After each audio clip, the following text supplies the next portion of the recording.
So this is the time of day at Abhayagiri for our morning reflection. And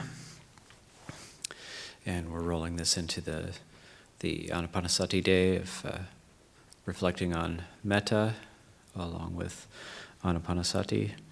And after this reflection, then we'll go into a meditation session until 8:45 or so.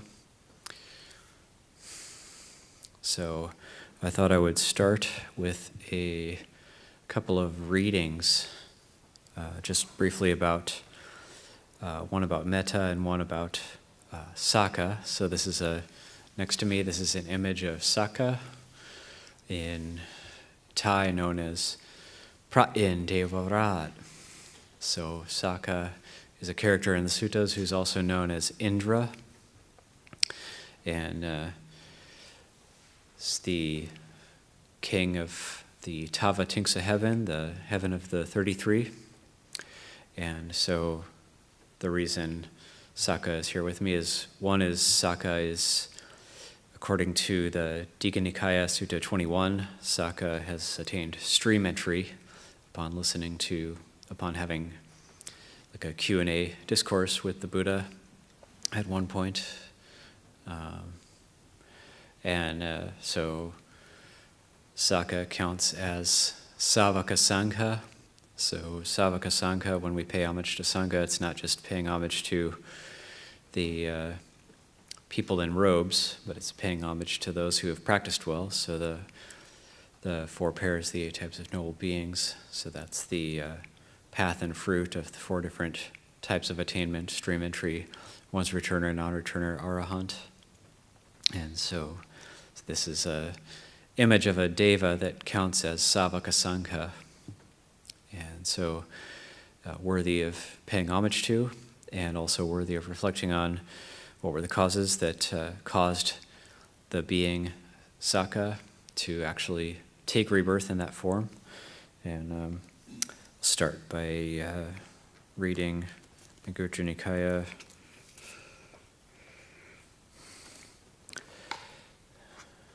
Book of the 11s, Sutta 15, Loving Kindness. Bhikkhus, when the liberation of mind by loving kindness has been pursued, developed and cultivated, made a vehicle and basis, carried out, consolidated, and properly undertaken, 11 benefits are to be expected. What 11?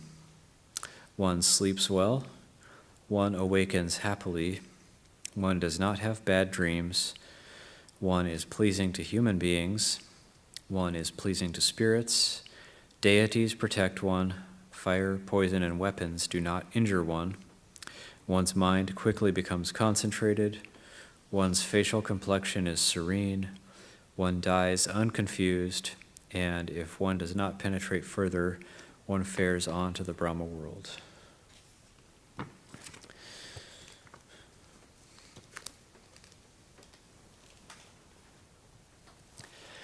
And then also the things cultivated by Saka in the past. This is Samyutta Nikaya 11, the Saka Samyutta, and this sutta is called Vows. And this is at Savatthi. In Bhikkhus, in the past, when Saka, Lord of the Devas, was a human being, he adopted and undertook 7 vows, by the undertaking of which he achieved the status of Saka. What were the 7 vows? 1, as long as I live, may I support my parents. 2, as long as I live, may I respect the family elders. 3, as long as I live, may I speak gently. 4, as long as I live, may I not speak divisively. 5, as long as I live, may I dwell at home with a mind devoid of the stain of stinginess, freely generous, open-handed, delighting in relinquishment, devoted to charity, delighting in giving and sharing. 6, as long as I live, may I speak the truth. 7, as long as I live, may I be free from anger, and if anger should arise in me, may I dispel it quickly. In the past, Bhikkhus, when Saka, Lord of the Devas, was a human being, He adopted and undertook these 7 vows, by the undertaking of which he achieved the status of Saka. And it ends with a verse. When a person supports his parents and respects the family elders, when his speech is gentle and courteous, when he refrains from divisive words, when he strives to remove meanness, is truthful and vanquishes anger, the Tava Tingsa Devas call him truly a superior person.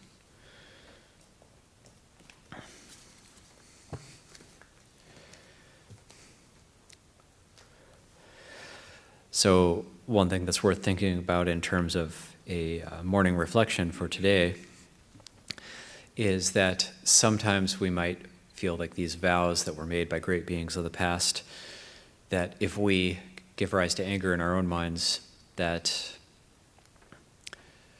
we might feel absolutely disheartened or feel that maybe it's impossible to actually practice these things. However, I appreciate these verses of Saka because he's not saying, may anger never arise. We can't make that as a determination. We can't make that as an adhitthana. But he can say, well, if anger does arise, which it inevitably will, if anger does arise, then may I dispel it quickly. May I do what I can to dispel it as quickly as possible. So we might develop various techniques about how to dispel anger. One we will discover very quickly in the course of our practice that actually just getting frustrated with ourselves doesn't dispel it. So that doesn't work.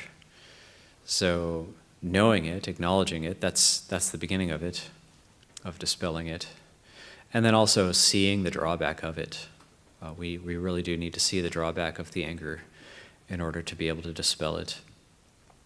And once we see the drawback of the anger, then we can actually bring the mind to more of a neutral state through the Ānāpānassati, through the breath meditation. We can't just, or else it'd be very rare, I don't know if it's impossible, but nearly impossible to just flip the mind from unwholesome to wholesome. So the mind has to be brought from unwholesome, if the mind is caught in anger, unwholesome to neutral, so using the breath to bring the mind to more of a neutral state, and then from there we can make the mind more wholesome with mettā, with goodwill.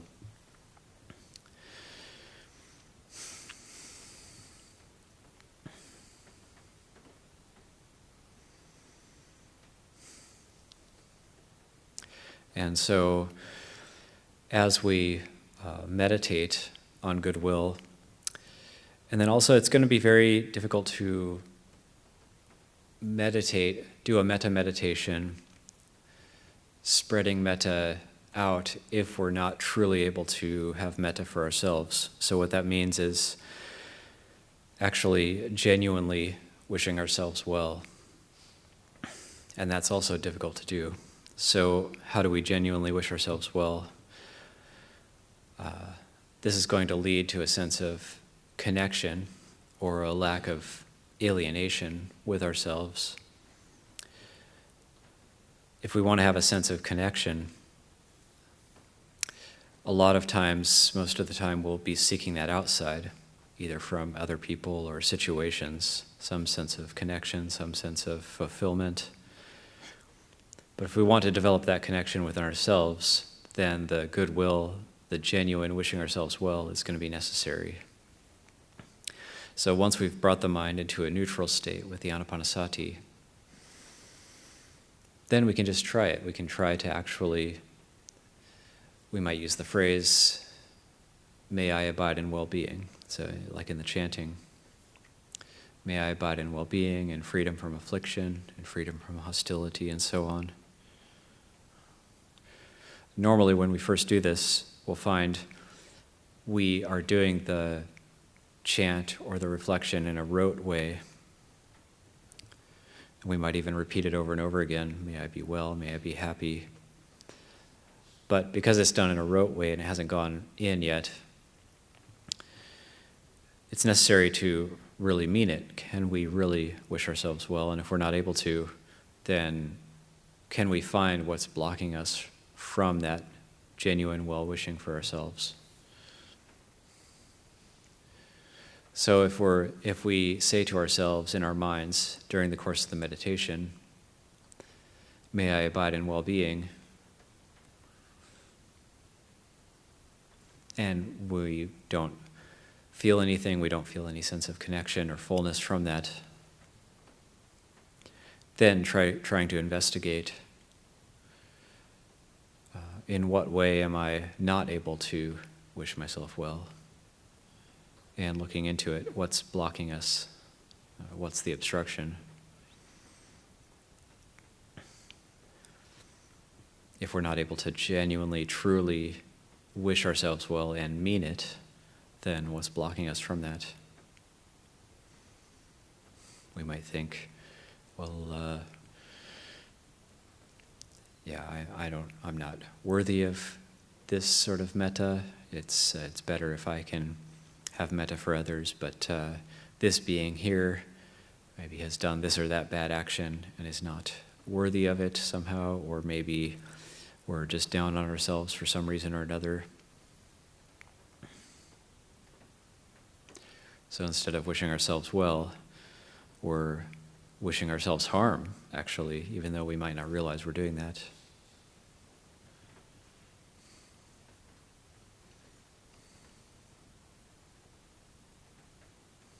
So trying to see how are we not wishing ourselves well, and then making that strong determination to truly wish ourselves well. And so,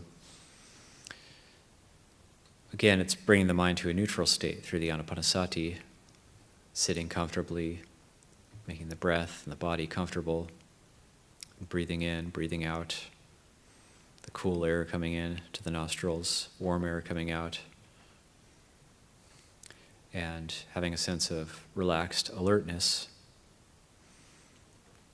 And then just seeing, can I do it? Can I wish myself well and genuinely mean it? So leave that for a morning reflection, and some people will be able to stay, some of you will have to go off and do various tasks and duties for the morning. Those who are able to stay, then we will continue to meditate now for another 45 minutes, and we can try this out.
break for about a little over 10 minutes, and then we'll come back together, and there'll be the 3 refuges and 5 precepts, and we'll give more reflections on Mettā practice, and we'll continue the meditation sessions.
for just a few more minutes while people are still coming back together. And then if anybody on Zoom, if you feel comfortable with it, please turn on your video.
So for anybody who has, who wants to undertake the 3 Refuges and 5 Precepts, then that's, if you have access to our chanting book, it's on Chanting Book Volume 1, page 126. And if you could come up closer.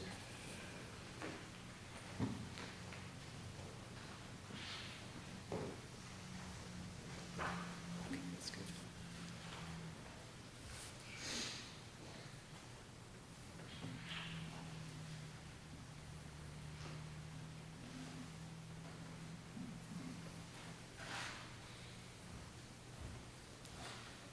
Mayang Bante Tisarnena Saha Pancha Silani Yachama Dutiyampi Mayang Bante Tisarnena Saha Pancha Silani Yachama Tatiyampi Mayang Bante Tisarnena Saha Pancha Silani Yachama.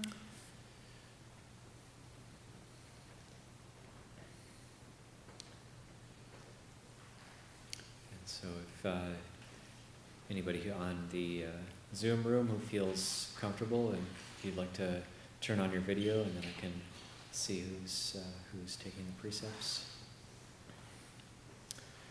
Namo tassa bhagavato arahato samma sambuddhassa. Namo tassa bhagavato arahato samma sambuddhassa. Namo tassa bhagavato arahato samma sambuddhassa. Namo tassa bhagavato arahato samma sambuddhassa. Namo tassa bhagavato arahato samma sambuddhassa. Namo tassa bhagavato arahato samma sambuddhassa. For people here, you're welcome to do it a little bit louder than everybody else here as well. Buddhang saranang gacchami. Buddhang saranang gacchami. Dhammang saranang gacchami. Dhammang saranang gacchami. Sanghang saranang gacchami. Sanghang saranang gacchami. Dutiyampi buddhang saranang gacchami. Dutiyampi buddhang saranang gacchami. Dutiyampi dhammang saranang gacchami. Dutiyampi dhammang saranang gacchami. Dutiyampi sanghang saranang gacchami. Dutiyampi sanghang saranang gacchami. Tatiyampi buddhang saranang gacchami. Tatiyampi Buddhang Saranang Gacchami. Tatiyampi Dhammang Saranang Gacchami. Tatiyampi Buddhang Saranang Gacchami. Tatiyampi Sanghang Saranang Gacchami.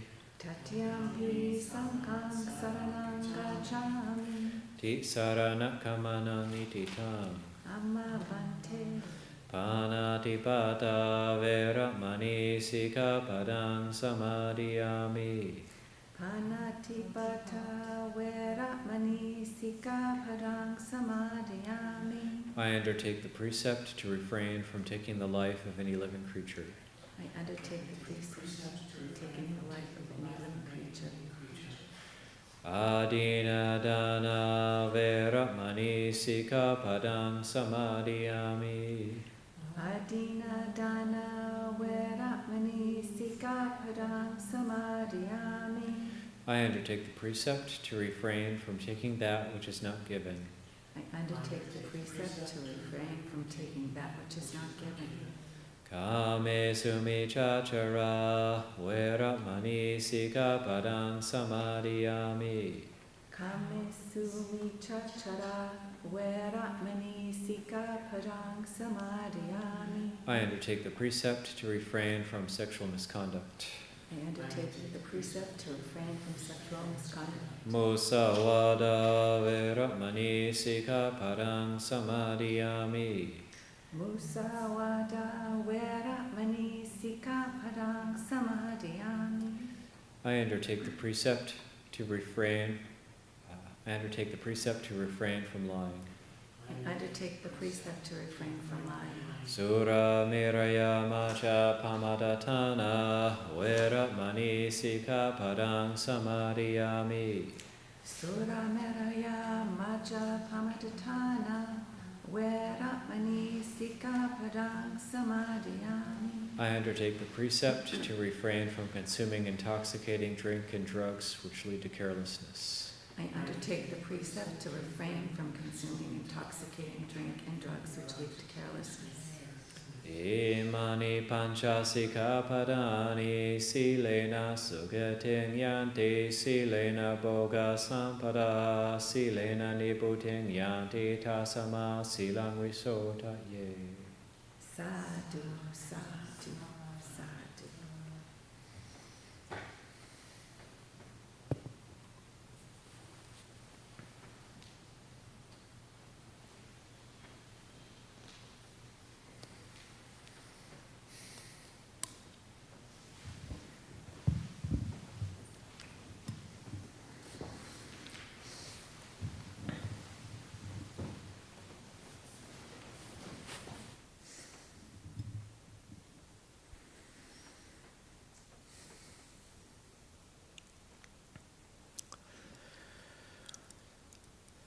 So having determined the precepts for the basis of practice, and this is something which we've done during these Ānāpānassati days.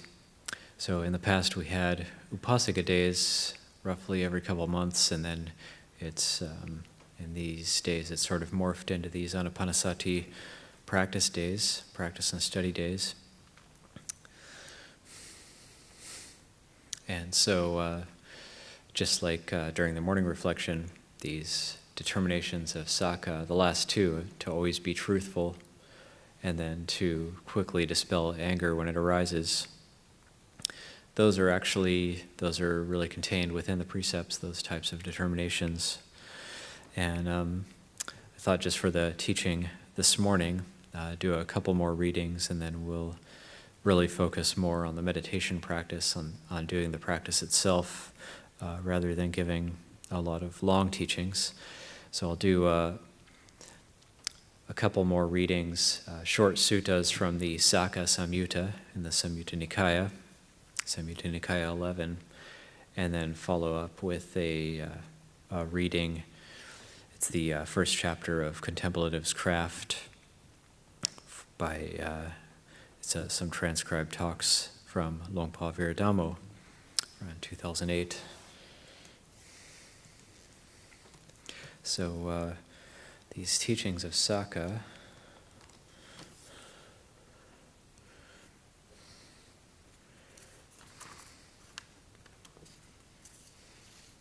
also known as Indra. In Thai we say in Devarat, Indra, the Lord of the Devas, King of the Devas. Now we have, this is Saka Samyutta, Sutta 22, it's called Ugly. At Savatthi in Jeta's grove, there the Blessed One said this: Bhikkhus, once in the past a certain ugly, deformed yaka sat down on the seat of Saka, Lord of the Devas. Thereupon the Tavatimsa Devas found fault with this, grumbled and complained about it, saying, "It is wonderful indeed, it is amazing indeed. This ugly, deformed yaka has sat down on the seat of Saka, Lord of the Devas." But to whatever extent the Tavatimsa Devas found fault with this, grumbled and complained about it, to the same extent that yaka became more and more handsome, more and more comely, more and more graceful. Then, bhikkhus, the Tavatimsa Devas approached Saka and said to him, "Here, dear sir, an ugly, deformed yaka has sat down on your seat, but to whatever extent the Devas find fault with this, that yaka becomes more and more handsome, more and more comely, more and more graceful. That must be the anger-eating yaka." Then bhikkhus, Saka, Lord of the Devas, approached that anger-eating yaka. Having approached, he arranged his upper robe over one shoulder, knelt down with his right knee on the ground, and, raising his joined hands in reverential salutation toward that yaka, he announced his name 3 times. "I, dear sir, am Saka, Lord of the Devas. I, dear sir, am Saka, Lord of the Devas." To whatever extent Saka announced his name, to that same extent that yaka became uglier and uglier and more deformed until he disappeared right there. Then bhikkhus, having sat down on his own seat, instructing the Tavatimsa Devas, Saka, Lord of the Devas, on that occasion recited these verses: "I am not one afflicted in mind, nor easily drawn by anger's whirl. I never become angry for long, nor does anger persist in me. When I am angry, I don't speak harshly, and I don't praise my virtues. I keep myself well restrained out of regard for my own good." And then the next one is Sutta 24, Saka Samyutta. At Savatthi, now on that occasion, 2 bhikkhus had a quarrel, and one bhikkhu had transgressed against the other. Then the former bhikkhu confessed his transgression to the other bhikkhu, but the latter would not pardon him. Then a number of bhikkhus approached the Blessed One, paid homage to him, sat down to one side, and reported to him what had happened. Blessed One said, "Bhikkhus, there are 2 kinds of fools, one who does not see a transgression as a transgression, and one who, when another is confessing a transgression, does not pardon him in accordance with the Dhamma. These are the 2 kinds of fools. There are, bhikkhus, 2 kinds of wise people, one who sees a transgression as a transgression, and one who, when another is confessing a transgression, pardons him in accordance with the Dhamma. These are the 2 kinds of wise people. Once in the past, bhikkhus, Saka, Lord of the Devas, instructed the Tavatimsa Devas in the Suddhamma assembly hall. On that occasion recited this verse: "Bring anger under your control. Do not let your friendships decay. Do not blame one who is blameless. Do not utter divisive speech. Like a mountain avalanche, anger crushes evil people."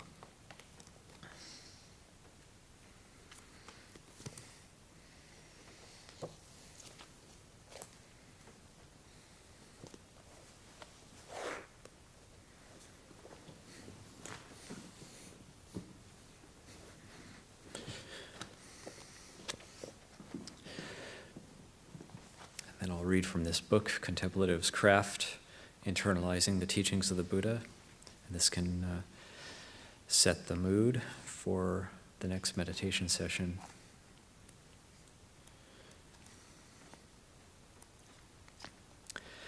And I consider this kind of a classic talk. Connection and alienation.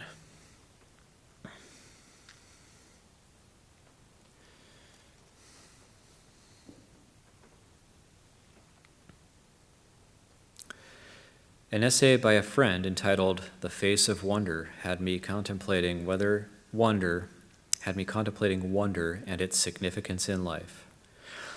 I started to reflect on the time when I was walking near my mother's home in Ottawa and suddenly saw a dozen pigeons sitting on a telephone line. The sky that day was very clear, very sunny, and very blue. The pigeons were all puffed up to stay warm. It's quite clever the way birds do that. So there was this lovely image of a row of puffy pigeons perched against this deep blue background. It was one of those moments when a sense of wonder arises. The mind stops, and there's just this. There's only the way things are, just as they are in that moment, without any analysis or mental comment. I like to think of this as connection. We might also consider the opposite of connection, alienation. There are many kinds of alienation. A more blatant kind of alienation is when a refugee experiences a sense of not belonging, of being out of place, of not being connected. But there are also more subtle types of alienation and separateness. When we're daydreaming or fantasizing, we're not connected to the way things are. We're just lost in the habits of our emotions and of our thinking mind. It's rather like the habit of needing to eat junk food. The habit itself comes from a place of non-peace, and the final result is not nutritious. Unfortunately, it stimulates and strengthens the desire to consume more junk food. As the ad goes, bet you can't eat just one. Just think about the hindrances to meditation: dullness, worry, aversion. They're all disconnections. They aren't connected to life as it is. When we're lost in drowsy, foggy states, obsessive worry states, or judgmental, critical states, that's not being connected to the present moment, is it? More to the point, these are states of dukkha, which is the Pali term for stress, unease, unsatisfactoriness, or suffering. So we might say that alienation adds to our suffering, whereas connection diminishes our suffering. It might be helpful to think about how connection can take place. Let's say there's a little old lady crossing a very busy street. For an old person whose eyesight isn't so good and who moves slowly, the simple task of crossing a busy street at the traffic light can be quite challenging. This simple act can produce a lot of anxiety. So imagine that you're out walking and all of a sudden you see this little old lady's predicament and you think, oh, that's so difficult for her. Your own personal concerns and mental wanderings fall away and suddenly you're connected. So compassion is one way of being connected. Or perhaps the situation is more joyous. For example, you're waiting in an airport lounge and you notice a loving family heading out on what might be some adventure. The genuine laughter and warm interactions of the children and parents touch you, and you smile at their good fortune. You're happy for their happiness. Again, without any analysis or mental comment, you're connected through appreciative joy. In so many ways, life offers us a mode of being, whether it be wonder, compassion, or appreciation, that's not self-serving and narcissistic. We bring to mind these, moments of connection. We can begin to cultivate the heart in such a way that these experiences of connection aren't merely the accidents of circumstance, but rather the results of our own aspirations and intentions. So how do we transit from alienation to connection? What bus gets us from A to C? Well, if the means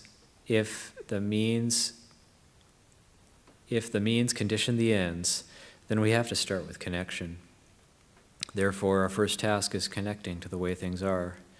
We do this by being awake, present, and mindful. Let's say I come to the morning chanting and I'm feeling grumpy and uninterested. Because I'm feeling this way, I don't like the sound of the chanting, which strikes me as too slow. I'm now critical of the monks and novices and so on. If I'm not aware that this is simply a passing mood of the mind and I'm identified with if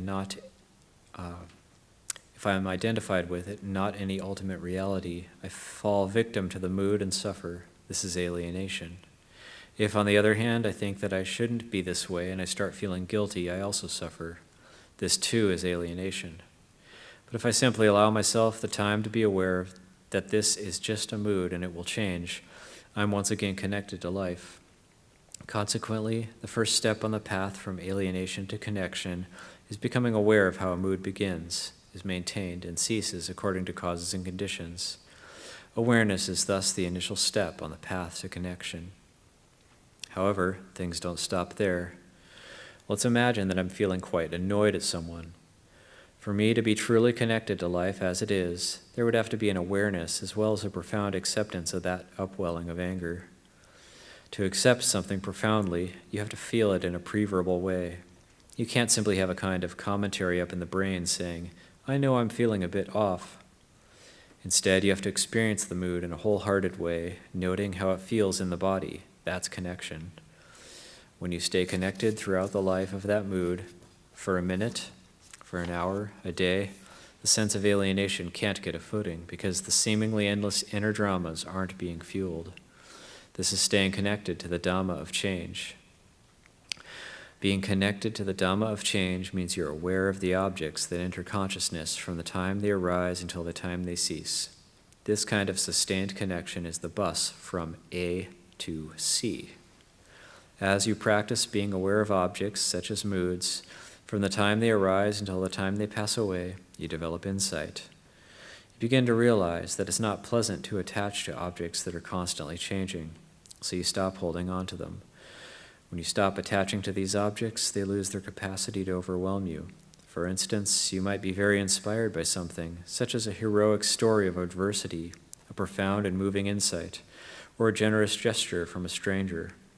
You feel that inspiration, but you also realize that it's only a movement through consciousness, something that arises and ceases. So while we can still appreciate inspiration, we don't attach to it.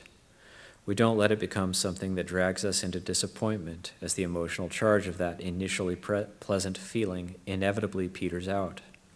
Inspiration doesn't drag us into disappointment because we're now connected to something deeper, a clear understanding that anything that comes also goes. Practicing awareness, therefore, means staying connected to the way things are. So we ask ourselves, how do I stay connected to the way things are? This is a helpful way to ponder our practice because it doesn't require that we have to have a certain quality of experience.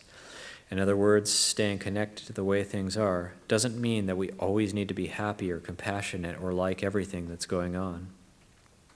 If we simply stay connected to the way things are, there isn't any kind of qualitative judgment about who we are or what we should be experiencing. That's a relief, isn't it? If we keep practicing in this way, we have the potential to connect to a sense of wonder. But this may not always seem possible, especially when we're in the midst of experiencing something very uncomfortable. However, if we just stay with the way things actually are, we begin to detach from our perceptions about the way things should be. When we detach from our perceptions about the way things should be, that whole egotistical side of us that has the strong sense of self and other is being put aside. That's when we can begin to feel a sense of wonder as we connect in a more vivid, direct, and heartfelt way to the world around us. But we can't just create wonder by desiring it, can we? Go out there and create wonder. If we think to ourselves, I'm going to create wonder, we can't do it because it doesn't work that way. And we can't generate a sense of wonder by trying to get rid of things. For instance, we don't want negative states of mind, so we try to get rid of them. When we do that, we block our innate capacity for wonder and connection, which are totally accepting. In fact, they go against the grain of the desire to reject or get rid of something. It's desire that creates alienation, takes us away from the way things are. On the other hand, connection, or the recognition and acceptance of things however they are, attractive or unattractive, appealing or unappealing, grounds us in the reality of the way things are. That grounding is what leads to wonder, because you, with all the likes and dislikes attached to you-ness, are getting out of the way. That's the odd thing about non-attachment. Non-attachment is actually connection. In the English language, we have the word detached. As meditators, we may be tempted to think, I should be detached. But it's not that simple. If you push away an emotion you don't like, or if you blame yourself for experiencing it, you become more attached to it. Conversely, when you're open and connected to the way things are, to the impermanence of all conditioned things, non-attachment arises naturally. On meditation retreats, you sometimes have to sit through some really awful memory patterns. You can have a day on the cushion when all these negative emotions keep coming up. When that happens, we can think we're having a terrible retreat. Then the next day, the mind is just empty. At that point, we think, well, why can't I just do the empty bit? We don't see that the two things are linked, and that the act of bearing witness to those painful emotions without getting caught up in their drama leads to their falling away. That's how our potential for wonder comes into being. Now our attention is freed up to notice the beauty or goodness in the world, or whatever it is that fills us with a sense of awe or gratitude. That sense of wonder and connection is based on the practice of the Noble Eightfold Path factor of right effort. Right effort, which seeks to cultivate wholesome qualities and abandon unwholesome qualities, is grounded in an awareness of the way things are. As such, right effort is attentive, investigative, and focused on cause and effect. For instance, if a complaining mind state arises, we make a point of being aware of it and accept that it's there. That's the attentive part of right effort. Once we're aware of that mind state, we can then shift our focus from the narrative in the brain down to the feelings of the mind state in the body. That's the exploratory part. Finally, we notice the effect that changing our focus in this way has on the mind. If we find that this shifting of our focus helps to keep us from getting caught up in our moods and storylines, then we can regard it as skillful and choose to cultivate it. That's the part of right effort that explores cause and effect. Wrong effort is quite different. Wrong effort is grounded in a lack of awareness. For example, if we instinctively try to do away with a complaining mind state by thinking, I shouldn't feel this way, I'm such a bad person, we're oblivious to what's actually happening. Wrong effort also manifests as heedless reactivity. We latch onto a thought as soon as it arises without exploring whether or not we're acting skillfully. A final result of this grasping and subsequent reactivity is that we're unaware of whether we're making our state of mind better or worse by acting in this way, which means that we fail to notice cause and effect at work.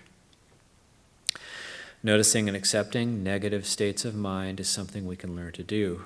In fact, learning to look at negative states of mind by being aware of them and staying with them is a very good habit to develop. As we train in watching the restless mind in everyday life, we experience a sense of acceptance, a sense of connection. By using acceptance as the basis for our practice, we can then pick up other practices in a skillful way. For example, if we have an attitude of acceptance when it comes to the restless mind, we can use the breath as a skillful means by which to calm the mind without falling into a willful need to control it. When contemplating the desiring mind and the accepting mind, it can be useful to reflect on the Four Noble Truths. The second of the Four Noble Truths states that the attachment to craving is the cause of suffering. The third Noble Truth maintains that the abandonment of craving is the cessation of suffering. In a sense, acceptance is the abandonment of craving. Acceptance doesn't involve fighting or trying to analyze anything. Instead, it comes from knowing, right now, it's like this. However, there can be a lot of struggling leading up to that sense of acceptance. We can get completely caught up in the stress of trying to get rid of this and trying to become that. When we get caught up in this way, we should stop and ask ourselves, what does this feel like right now? At this point, we can become reconnected to the way things are. I once met someone who had just been through a divorce. Feeling extremely lonely one day, this person went out for a coffee. In the coffee shop, there were 4 people with kids, all laughing and enjoying themselves, and a young couple completely engrossed in each other. Needless to say, this individual felt even more lonely and alienated. Of course, what this person was doing was projecting an unsustainable ideal of perfect companionship onto those other people. There was no recognition of the fact that each person in the coffee shop, from the children to the young couple, was experiencing a mood that wouldn't last. This person also failed to realize that the feelings of loneliness is not unique to one person, and that those other people would, at some point, also experience loneliness. It's one thing to feel lonely, but it's quite another thing to be identified with the feeling of loneliness to the extent that we build up a sense of self around it. Being the lonely person is alienation, whereas really getting in touch with the experience of loneliness is connection. And those continue to be our choices, connection or alienation. We can learn to see moods and feelings for what they are, i.e. not self, or we can construct a strong sense of self around them by clinging to them. Imagine that this person had employed a different strategy. Instead of going to the coffee shop to feel less lonely, they had gone there to observe loneliness in themselves and in other people. This doesn't happen too often, does it?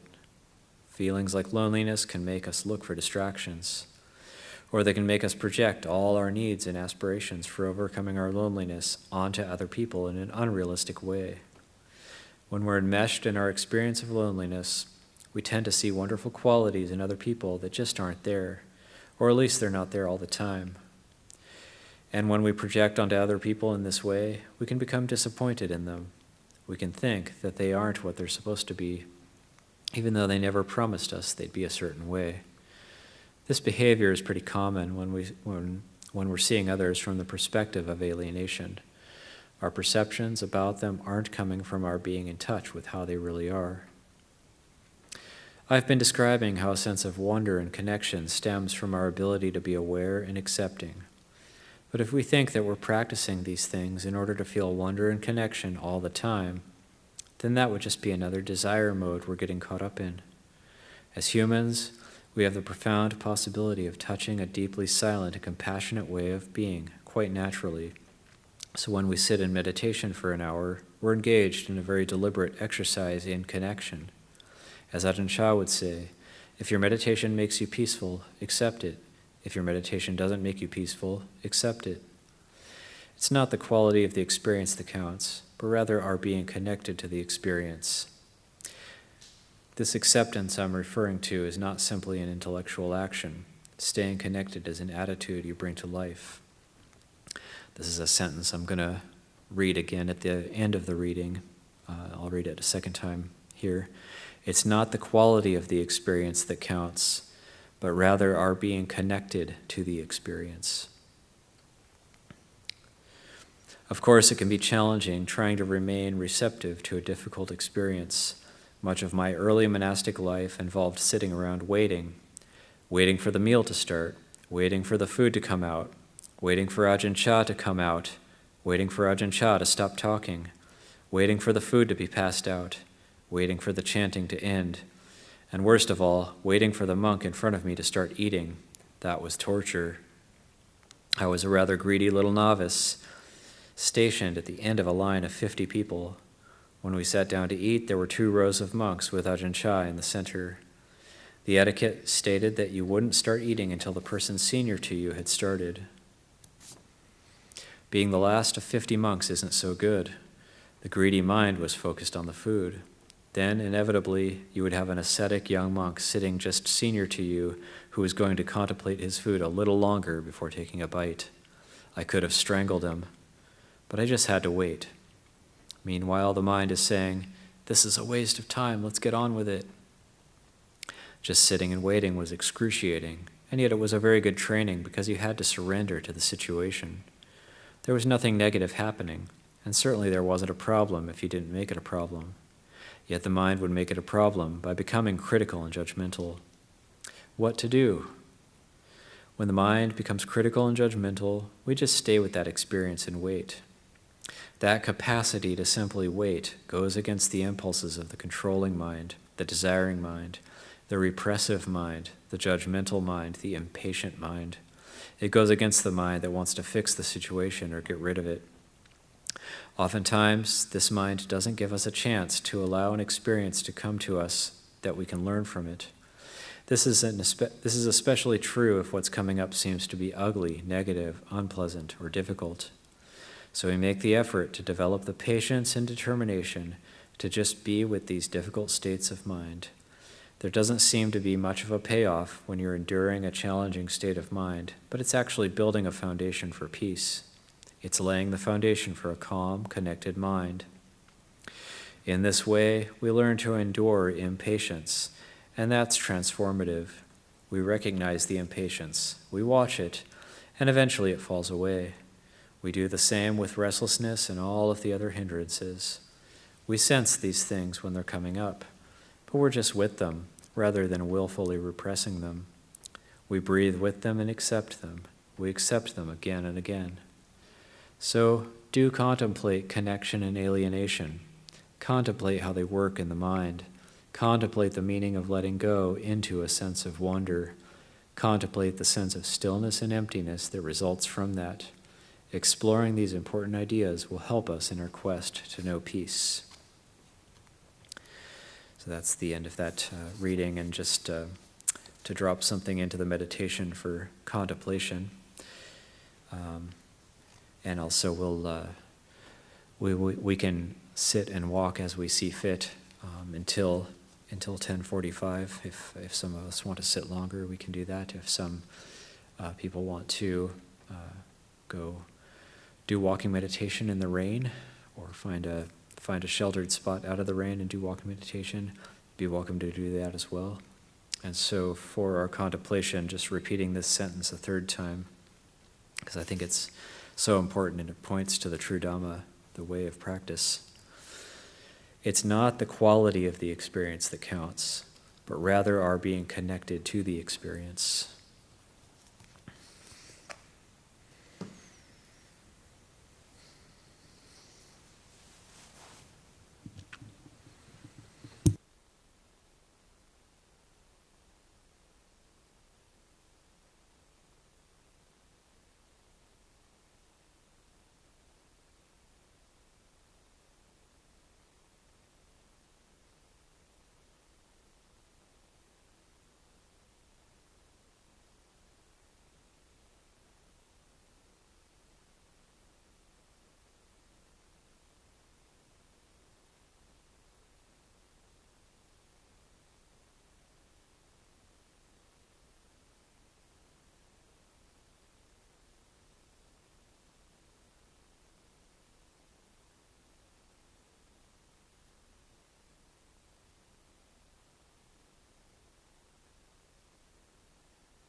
So it's about about time for our daily meal offering. So over the next few minutes, the bhikkhus will be formally receiving the food,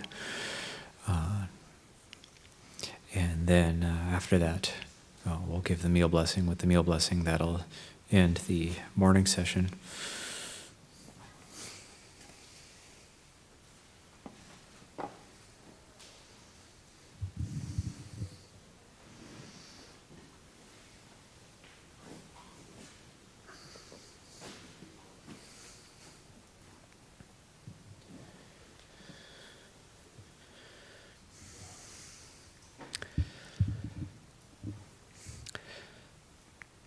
And when we offer food at the monastery, then one of the reflections we can bring up is that we can actually share the merit, share the goodness or the good karmic result of that offering with others. And that actually does seem to bear fruit. There's the famous story of, well, maybe not famous, but well known in our circles about the number of years ago in Thailand when a man was on a fishing boat and a large storm came up and destroyed the boat, and everyone died except this one man who was left out at sea floating for a week. And then he was fairly sure he was going to die, and he was just clinging to a board that was floating in the ocean. And then after a week, he was actually saved. He didn't have anything to eat or drink for a week. And then a boat found him and he was saved. So during that week, his family they were sure he had perished in this storm. So each day they'd gone to the monastery and were making offerings on his behalf. And so when they interviewed this man after he was saved, they asked him what was his experience of not having food or water for that whole week, that whole period of time. And he said, well, it was extremely uncomfortable, extremely difficult, except there was this one time mid-morning every day when I felt satiated and I wasn't hungry or thirsty. And that period of time actually corresponded to when his family was offering him food, or offering food on his behalf. So that shows that when we make an offering and make a dedication, and we're sincere, especially if it's for, say, like a family member, then it actually does bear great fruit. It actually does have an effect. It can actually have an effect on the other person.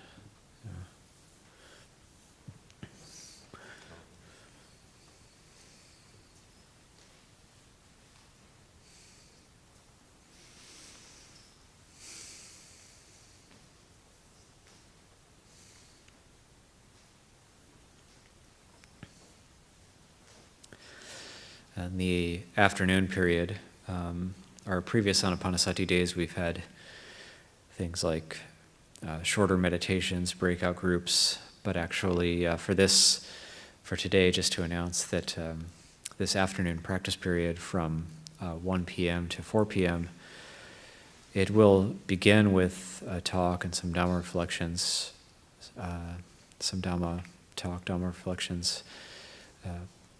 Mostly it'll just be a meditation period,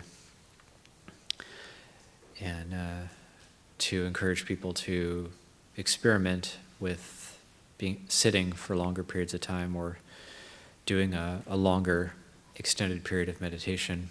And this afternoon we'll talk more about techniques and ways for doing that to make it actually work.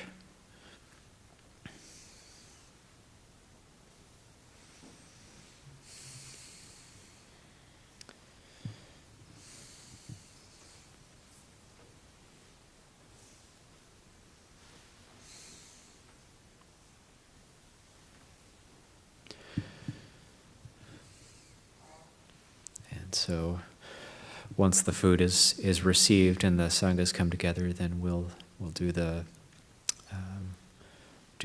meal blessing.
Yata varivaha pura paripurende sagarang evameva hitotinang petanang upakapati echitang batitang tumhang kipameva samichatu zabe purendu sankapa chando panaraso yata manicho tiraso yata Saparoko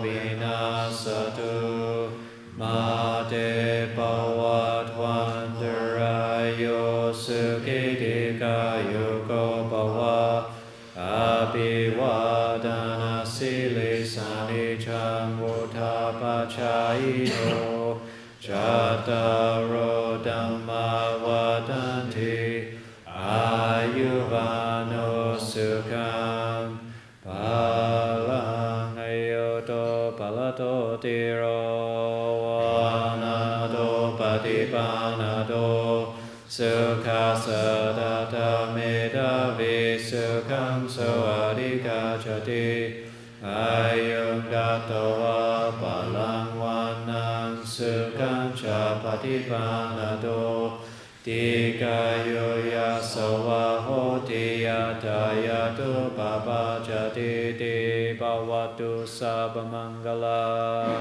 rakantu sabba devata sabba buddha nubhavena sarasoti bhavantu te Avatu sabba mangalang rakantu sabba devata Sabba Dhamma Nubhavena Sarasoti Bhavantu Te Bhavatu Sabba Mangalang Rakantu Sabba Devata Sabba Sangha